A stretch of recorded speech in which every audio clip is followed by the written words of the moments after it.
This final keynote speaker has a resume that is almost dizzying. It's so impressive that I don't even know where to start. Hakeem Belo-Osagie is the chairman of Etisalat, one of the leading mobile operators in Africa. He's also the chairman of Vitol, the world's largest oil trading group. He is a graduate of Oxford, Cambridge, Harvard Business School. The list goes on and on. He is on the board, the advisory board of Harvard University, the Council on Foreign Relations, the Brookings Institute. I mean, he is so impressive as an entrepreneur, as a former economist, as a former lawyer, one of the most inspiring entrepreneurs in Africa. And it's a great honor that I would like to introduce our final keynote speaker of the day. Welcome to the stage.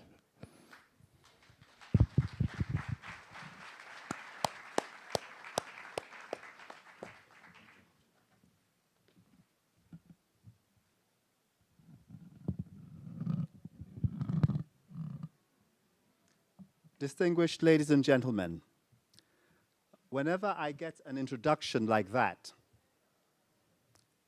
I first don't recognize myself. I then say to myself, wouldn't it be nice for me to get to meet this guy? And then I realize that that guy does not exist. Please do not take too seriously what he has to say. Nonetheless, I have to tell you that I, as a young student in high school, had the ambition to be a great mathematician.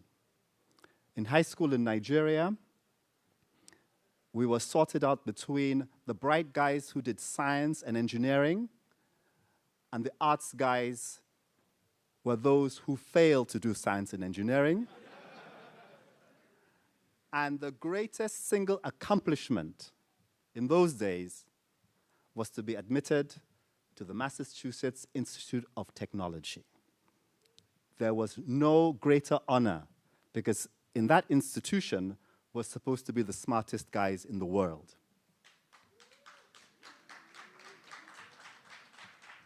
I haven't said that I agree with that statement. Now, in that ambition, I pursued mathematics for a while, despite having great difficulty in getting any electric circuit to function in my physics, despite having great difficulty tackling valencies in chemistry. But at a certain point, mathematics dropped me. And I settled with studying philosophy, politics, and economics. I therefore want you all to know that it gives me great satisfaction having all you clever and brilliant MIT guys sitting here listening to some guy who's a failed mathematician and engineer and who spent his time on what the MIT engineers used to say were the BS subjects like philosophy, political theory, and so on and so forth. Thank you very much. I've had a very boring morning and afternoon, and I'm very pleased it's been boring, because I don't know whether you know, the last time I came to Cambridge, Massachusetts to speak, it was at the Harvard Business School, a place that some of you might have heard about. I was receiving some award, and I woke up in the morning to discover that there was a story in the internet which claimed that I had died. I spent the entire morning and afternoon before my speech informing all who could hear that I had not died and that I was, in fact, alive. When I stood up at the business school and told them how happy I was to be with them, they did not understand what I fully meant. On this occasion, though, I want to tell you that I am truly very happy to be with you. I'm going to divide my talk into two parts. The first part, I will run through very quickly, as quickly as I can, the main features of my business life. I'm going to speak very frankly and very openly and very honestly. I wish it hadn't been taped, but I'm told that that's one of the professional hazards of life these days. And then I will try to draw what I think are some lessons from what I've learned in my life, and then I'll open it up to question and answers. But there's one thing I do want to start by saying to you all, that I have made many mistakes in my life. I am not anywhere near as impressive as I am described.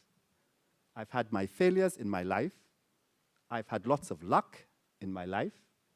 And therefore, I do not present myself to you as anything special. And I do want to say in all seriousness that I generally do not believe that there's anything that I have achieved in my life that each one of you in this room will not achieve in your lifetime with determination and a little bit of luck.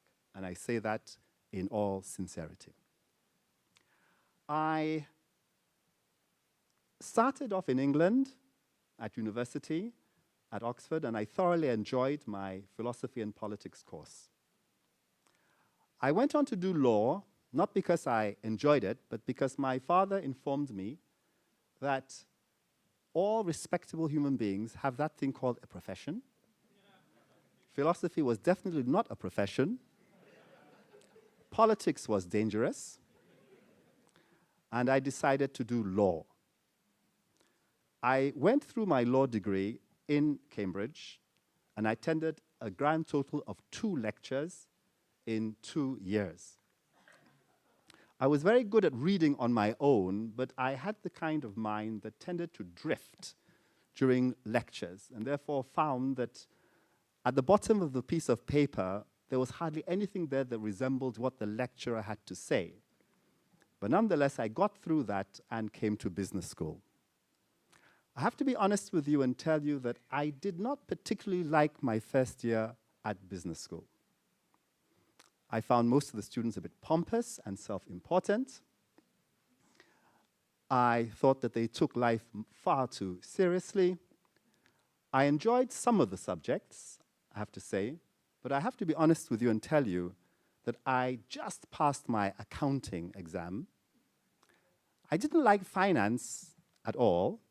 In fact, I hated finance so much that when I was dating the lady who later on became my wife, and our daughter is here today, and she better not do what I did, I remember telling her that, I'm taking my finance exam. It's going to be the last time I ever do finance in my life.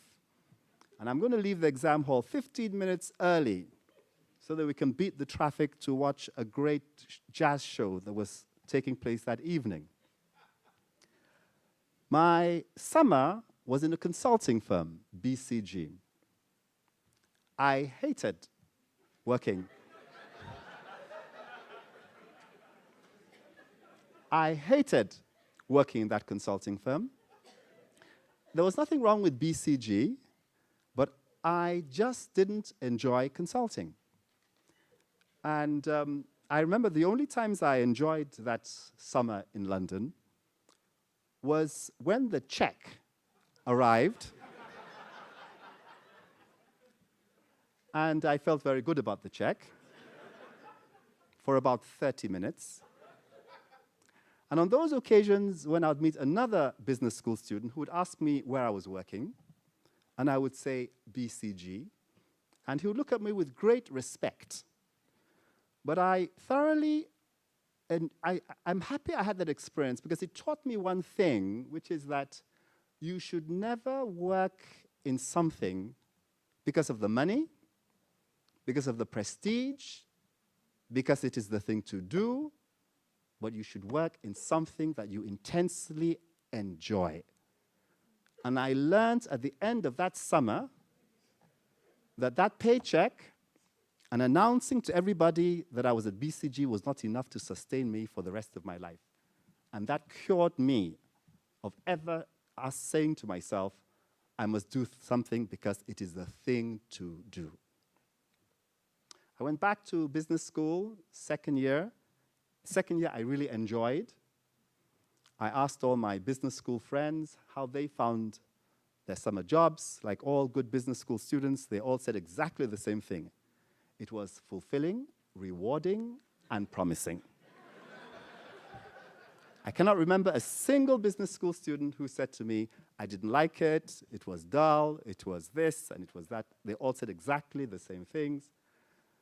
And therefore, the message I want to pass to you at the end of my period is that if you do not like consulting, you do not like investment banking, here stands before you a guy who did not like either of the two of them and has survived. Do what you want to do and what you love doing. Don't let anybody put you into a straitjacket and force you to do things that you don't want to do. There are many exciting things out there in the world to do, and pursue them. I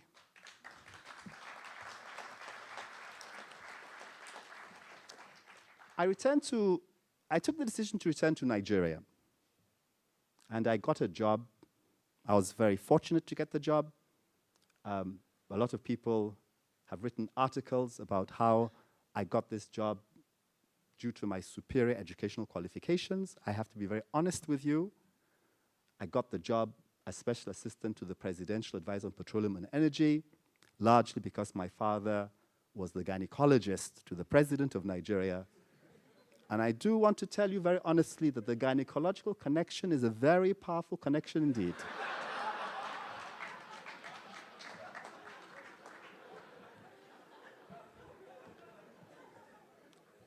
I did promise you that this was going to be a very honest speech.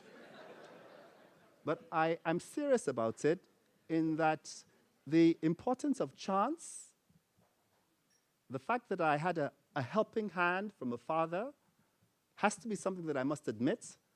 And I'm not going to stand here and tell you I got that job because I was fantastic, hardworking, due to the grace of God, etc., etc., etc. On that occasion,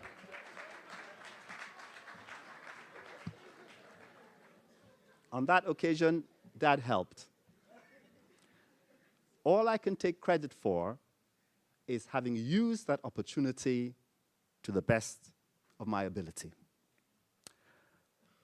I was the lowest paid member of the Harvard Business School class of 1980 in that job. My salary was so low that it put Harvard Business School in a bit of a panic. That year, Stanford Business School had, for the very first time, on the rankings, passed Harvard Business School in terms of academic reputation. Harvard responded, that's BS. In where it really counts, average starting salary, we are ahead. I think it was something like $50 or so between the two. I got a call from the business school.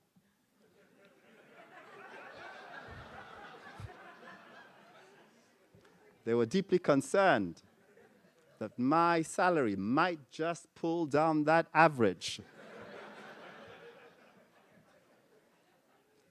And after a brief discussion, it was agreed that that year my salary, since I was doing national service, would qualify as charity for that year. Harvard beat Stanford. They swore it was all due to the marketplace. And I'm quite amused because just this was 1980, and now 2014, Stanford is ahead of Harvard in average starting salary. Harvard now says we're ahead at academic reputation, and it's academic reputation that really counts. I thoroughly enjoyed my job as special assistant to the presidential advisor. I worked for a very fine man, Yahya Dikko, and I found my work in the public service amongst the most rewarding work that I've ever done in my life. And I want to commend to all of you that at some point in your lives, apart from making money, apart from entrepreneurship, I would commend to all of you at some point in your life to do something that is of public service.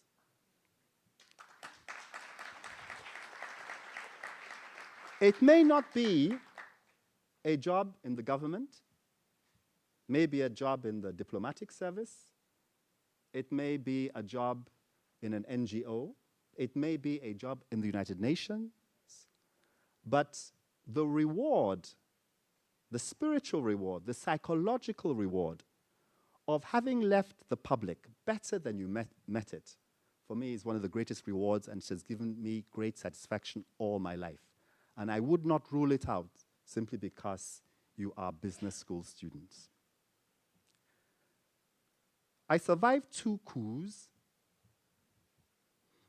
The first coup was quite hilarious. I had just proposed to my, at that time I say girlfriend. She was from Ghana. We had met, she was at the law school when I was at the business school, and I had just, to impress her, taken her on her very first holiday to Abidjan. We were staying at the Hotel Ivoire.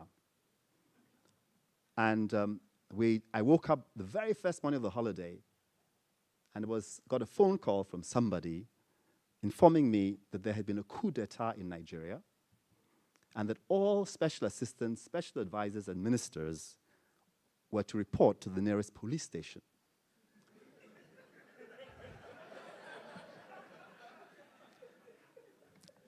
It took me a few minutes to remember that I was a special assistant.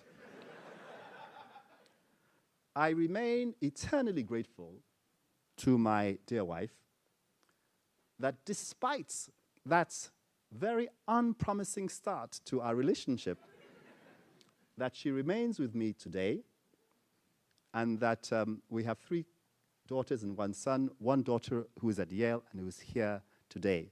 I present as evidence that things are going well. I left the government on an idea that I would set up a petroleum consulting company. I did that having observed that a lot of major international oil companies simply did not know how to deal with the Nigerian government. I sensed that there was a market there, but I have to say that I never imagined how big a gap it was. So I was in one of those great situations where you are fulfilling demand for something, but that demand is greater than you ever imagined. And so I found myself in the very lucky situation, which will only happen to you very rarely in life, where you're being paid large amounts of money, much more than you think you deserve, but you're quite happy to accept that cash. I got bored after a couple of years, and I decided that I wanted to become a principal. For reasons which I simply cannot explain. Part of the issue was that there were no opportunities for principals in the petroleum sector. The areas where you could become an entrepreneur were in the finance section. And given the way that I had attacked finance in university, I still do not understand why I chose finance as my first vehicle for entrepreneurship. Needless to say, it was a complete disaster. And I failed utterly. And I have to say that probably 80% of that failure was entirely my own failure. I went in with a couple of friends to set up a small financial institution. I assumed that they had worked it all out. I hardly monitored what was going on as a director. I didn't really read the accounts regularly. I did not fully appreciate loan loss provisioning, except that occasionally some of the lectures that a professor had made sort of floated through my mind as I was looking through these accounts. And I lost at that time something of the order of $6 million. It was a shattering experience. First time in my life in which I'd had what you call a sleepless night. But frankly speaking, it was the best thing that ever happened to me. because it forced me to examine myself, to examine my weaknesses, to examine what was necessary to be successful. And it gave me a burning desire, maybe not to avenge what had happened, but maybe to succeed in finance, an area that I had hated. It was a very painful period, but one of the things I want to share with you is that there are no lessons in life that are taught to you so pitilessly, but so thoroughly and so completely as failure. Failure must not crush you. Failure must strengthen you. And without it, I don't think that you ever fully realize your potential. My next venture was a securities trading outfit. It was probably, in financial terms, the investment of mine that made the highest return on investment that I've ever had. 4 times the equity in the first year. My major problem was how to reduce, in the accounts, the profitability of the company, because I was convinced that the Central Bank of Nigeria would, without any doubt, change all the rules on discovering how well I was doing. But that's the kind of problem which you all need to have once in a while. And it was from FSDH, realizing that, yes, I was doing very well, but that there were a number of very large banks in the country who could take me out if they woke up, who could outtrade me because they had much more liquidity. It was the insecurity from that position that made me stage the takeover of the United Bank of Africa, which made me either notorious or famous, depending on your point of view. The United Bank of Africa's turnaround was one of the most difficult enterprises that I've undertaken, but it was an enterprise which was truly rewarding and fulfilling. And while at the United Bank of Africa, in an attempt to make the bank competitive, I was forced to go into telecommunications, and in setting up the first VSAT company in Nigeria, it led me to GSM and to mobile phone companies, and I decided I was going to go into telecommunications. I tried to go into telecoms 3 times and failed 3 times. Now, when you try a 4th time, you're in a very interesting position. If you fail, the story is written about your stupid stubbornness and your refusal to face the facts of life. If you succeed, the story is written about your tenacity, about your extraordinary refusal to give up against amazing odds, and that you're there, undaunted, and a person who never gives up. That last attempt on telecoms, I succeeded by, in percentage terms, in my view, just 51%. It was a very close thing. And I'm lucky, therefore, that the story that has been written is one of great perseverance, great tenacity, etc., etc., etc. I've wandered into real estate due to my wife's influence, who loves real estate, and I hope that as I turn 60 next year, to spend more and more time on public matters and less time on private matters. That's roughly been my life. 4 or 5 lessons I want to share with you. The first, which I have already mentioned. In life, go your own way. Never allow the public, convention, tradition, tell you which way you want to go.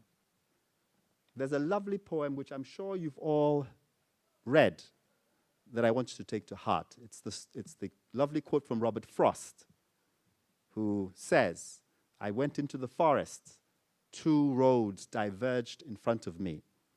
I took the road that was less traveled upon, and that has made all the difference. I have enjoyed walking on my own road. I have tremendously enjoyed going into the consulting business in petroleum at a time when nobody else thought it made sense. I have very much enjoyed taking over an old government bank when everybody said to me it made no sense. And I want you all to realize that the fact that you're going in one direction and everybody is going in another direction doesn't mean that there's something wrong with you. Do your own thing.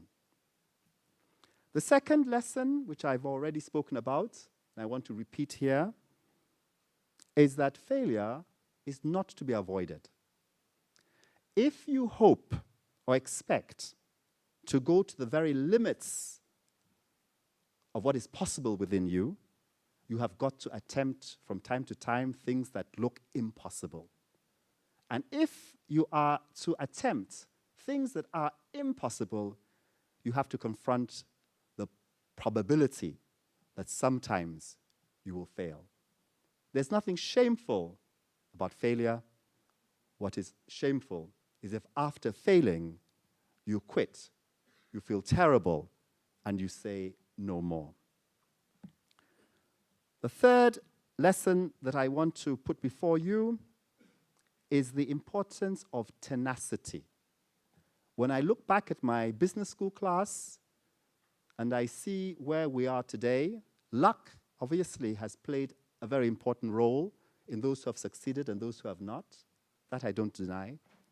But the quality that I have come to believe marks the most successful from the least successful, not so much brain power, but tenacity. That hunger to succeed, that willingness to try and try and try again. That sense that, a feeling that you can do it and that you're not going to let anything stop you from doing it. That total belief in yourself. A certain form of arrogance in some sense, but only arrogance in the sense that you believe that there are few problems that you cannot confront. Not the arrogance that you're better than somebody else, but the confidence that you can overcome any problem. One other lesson is that there's an element in life of, shall I say, a gamble which you cannot get over. There's a lovely DVD by an American statesman that I have great respect and admiration for called Robert Strange McNamara, where he talks about the fog of war. You can apply it to business life. That is that in business, you will be standing in front of a fog. You cannot see all the elements. You cannot see the road clearly before you, but you still have to press on.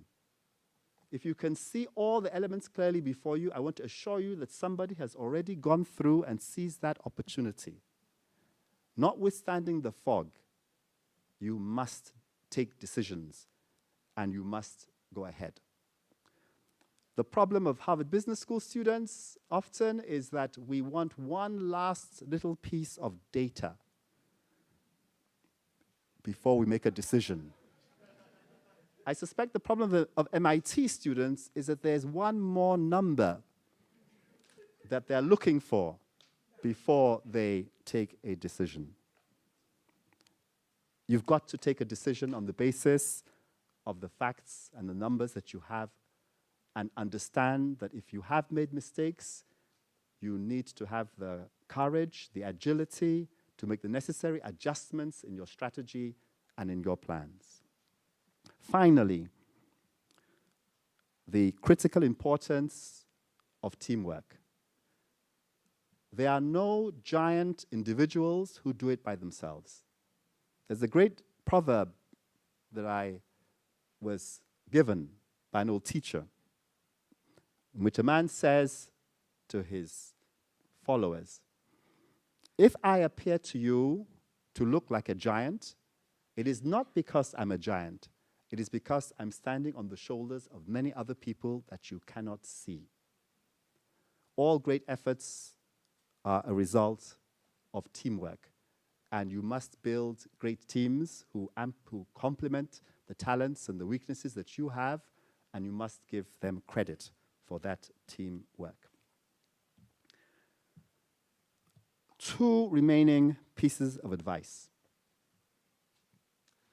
However successful you may be in your business life and in your career, it means very little if you do not have a personal life which is enduring, which is central, and which gives you a sense of affection, of being needed, and of needing somebody else.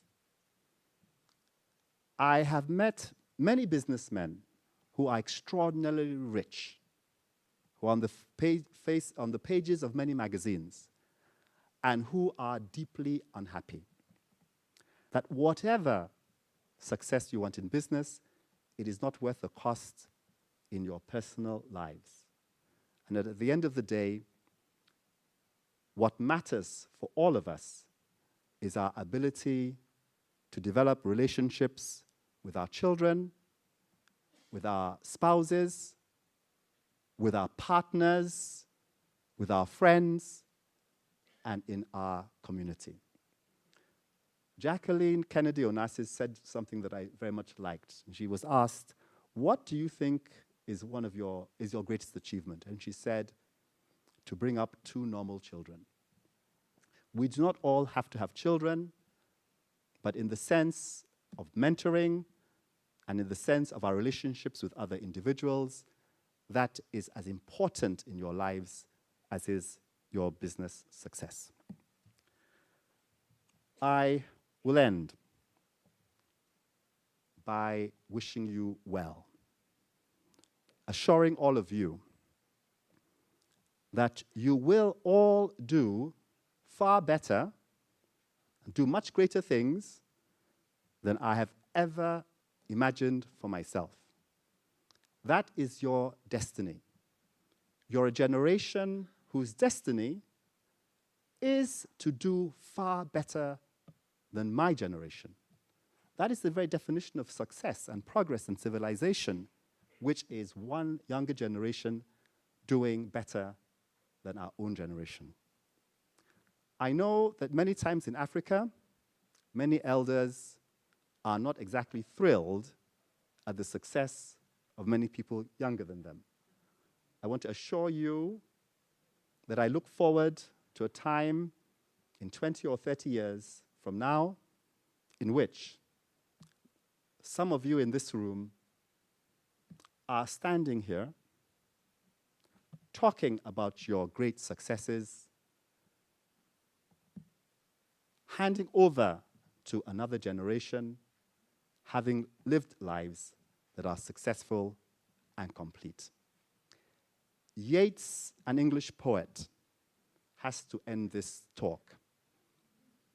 I like the idea of quoting Yeats to a group of scientists in technology.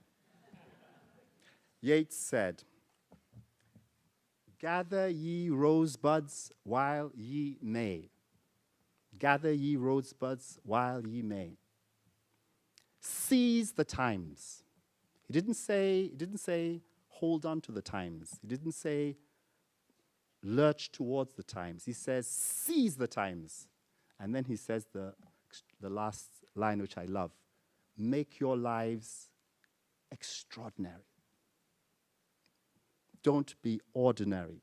He says make your lives extraordinary. Ladies and gentlemen from MIT, thank you very much. Good luck. God bless.